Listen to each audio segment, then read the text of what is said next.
आपका dictation start होगा 3 second के बाद। स्टार्ट।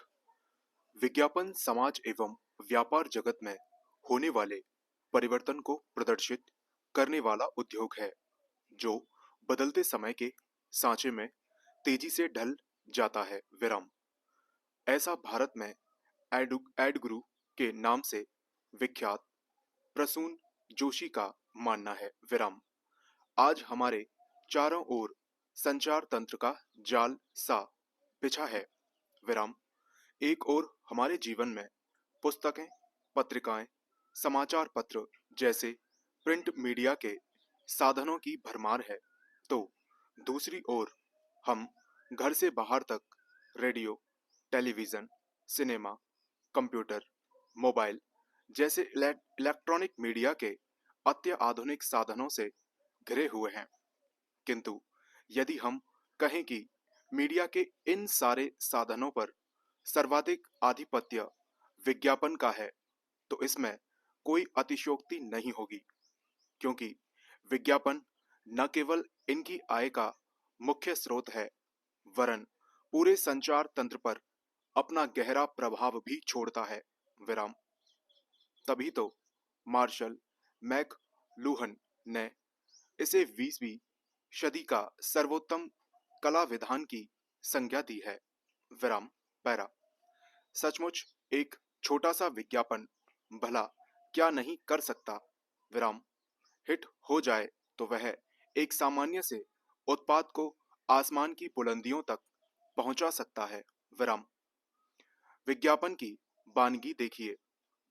पोलियो उन्मूलन, टाटा चाय, सर्फ एक्सल अथवा आइडिया मोबाइल जैसे विज्ञापन इतने प्रचलित हुए कि सहज ही लोगों की जुबान पर चढ़ गए। विराम। यद्यपि रेडियो या टेलीविजन के प्रसार के छोटे से समय अथवा समाचार पत्रों के छोटे से हिस्से के द्वारा विज्ञापनों को अपना उद्देश्य पूरा करना पड़ता है, फिर भी इनमें रचनात्मकता देखते ही बनती है। विराम। इसमें दो राय नहीं कि मैगी, साबुन, शैम्पू, मोबाइल जैसे उत्पादों में वृद्धि का कारण इनके रचनात्मक विज्ञापन ही हैं।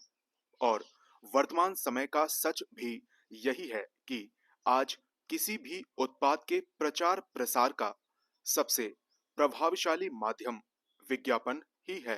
विराम। पैरा। प्रसून जोशी के शब्दों में विज्ञापन का क्षेत्र अति सृजन सृजनात्मक है। विराम। मैं विज्ञापन लिखने के दौरान तुकबंदी ना कर पूरी कविता की रचना करता हूँ। विराम। जैसे उम्मीदों वाली धूप, सनशाइन वाली आशा अथवा हाँ मैं क्रेजी हूँ, एक अच्छा विज्ञापन लोगों के दिल में उतर जाता है और वे ब्रांड से जुड़ जाते हैं। विराम। पैरा। विज्ञापन उपभोक्ताओं को शिक्षित एवं प्रभावित करने के दृष्टिकोण से निर्माताओं, थोक विक्रेताओं और खुदरा विक्रेताओं की ओर से विचारों, उत्पादों एवं सेवाओं से संबंधित संदेशों का अव्यक्तिगत संचार है। विराम। यह मुद्रित ऑडियो अथवा वीडियो रूप में हो सकता है। विराम। इसके प्रसारण के लिए समाचार पत्रों, पत्रिकाओं, रेडियो, टेलीविजन एवं फिल्मों को माध्यम बनाया जाता है। विराम। इनके अतिरिक्त होर्डिंग्स, बिलबोर्ड्स, पोस्टर्स आदि का प्रयोग भी विज्ञापन के लिए किया जाता है। विराम। जूते चप्पल से लेकर लिपस्टिक, पाउडर एवं दूध दही यानी दुनिया की ऐसी कौन सी चीज है जिसका विज्ञापन किसी न किसी रूप में कहीं प्रसारित या प्रकाशित न होता हो। विराम। यहाँ तक कि विवाह के लिए वर या वधु की तलाश हेतु भी विज्ञापन प्रकाशित एवं प्रसारित होते हैं। विराम। पैरा। विज्ञापन की विशेषता पर गौर करें तो पता चलता है कि ये संदेश के अव्यक्तिगत संचार होते हैं। विराम। इनका उद्देश्य वस्तुओं एवं सेवाओं का संवर्धन करना होता है। विराम। इनके प्रायोजक द्वारा लोगों को वस्तुओं एवं सेवाओं को खरीदने के लिए प्रेरित करने वाला एक संदेश प्रेषित किया जाता है। विराम। इस तरह विज्ञापन संचार का भुगतान किया हुआ एक रूप है। विराम। पैरा। विज्ञापन से कई प्रकार के लाभ होते हैं। विराम। यह उत्पादों, मूल्यों, गुणवत्ता, बिक्री संबंधी जानकारियों, विक्रय उपरांत सेवाओं इत्यादि के बारे में उपयोगी सूचनाएं प्राप्त करने में उपभोक्ताओं की मदद करता है। विराम। यह नए उत्पादों के प्रस्तुतिकरण, वर्तमान उत्पादों के उपभोक्ताओं को बनाए रखने और नए उपभोक्ताओं को आकर्षित कर अपनी बिक्री बढ़ाने में निर्माताओं की मदद करता है। विराम। यह लोगों को अधिक सुविधा, आराम, बेहतर जीवन पद्धति उपलब्ध कराने में सहायक होता है। विराम। पैरा। इन सब के अतिरिक्त विज्ञापन समाचार पत्र, रेडियो एवं टेलीविजन की आय का प्रमुख स्रोत होता है। विराम। यदि सही मात्रा में इन माध्यमों को विज्ञापन ना मिले तो इन पर प्रतिकूल प्रभाव पड़ता है। विराम। जो समाचार पत्र हम 2 या 3 रुपए में खरीदते हैं, उसकी छपाई का ही व्यय 10 रुपए से अधिक होता है। विराम। फिर प्रश्न उठता है कि हमें कम कीमत पर यह कैसे उपलब्ध हो जाता है। विराम। दरअसल विज्ञापनों से प्राप्त आय से इसकी भरपाई की जाती है। विराम। इस तरह स्पष्ट है कि यदि संचार माध्यमों को पर्याप्त विज्ञापन न मिले तो इनके बंद होने का खतरा हो सकता है। विराम। पैरा। बड़ी बड़ी कंपनियां ही आज खेल कूद आयोजनों एवं अन्य कार्यक्रमों को प्रायोजित करती हैं। विराम।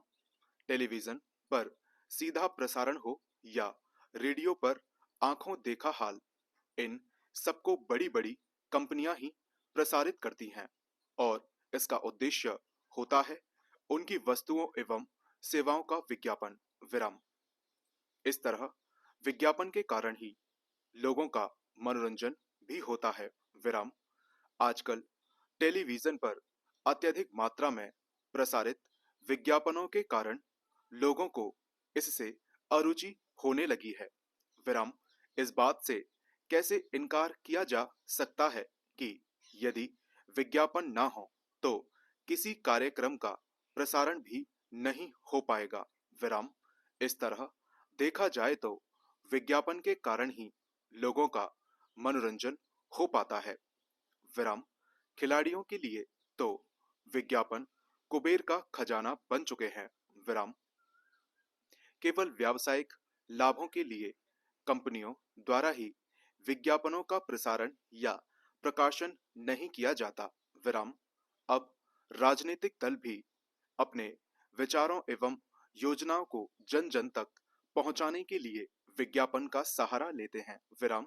इस तरह चुनावों के समय लोकमत के निर्माण में भी विज्ञापनों की भूमिका महत्वपूर्ण होती है। विराम। विज्ञापन से यदि कई लाभ हैं तो इससे हानियां भी कम नहीं है। विराम। विज्ञापन पर किए गए व्यय के कारण उत्पाद के मूल्य में वृद्धि होती है। विराम। उदाहरण के तौर पर ठंडे पेय पदार्थों को ही लीजिए। विराम। जो ठंडा पेय पदार्थ बाजार में 10 रुपए में उपलब्ध होता है, उसका लागत मूल्य मुश्किल से 5 से 7 रुपए के आसपास होता है, किंतु इसके विज्ञापन पर करोड़ों रुपए व्यय किए जाते हैं। विराम। इसलिए इनकी कीमत में अनावश्यक वृद्धि होती है। विराम।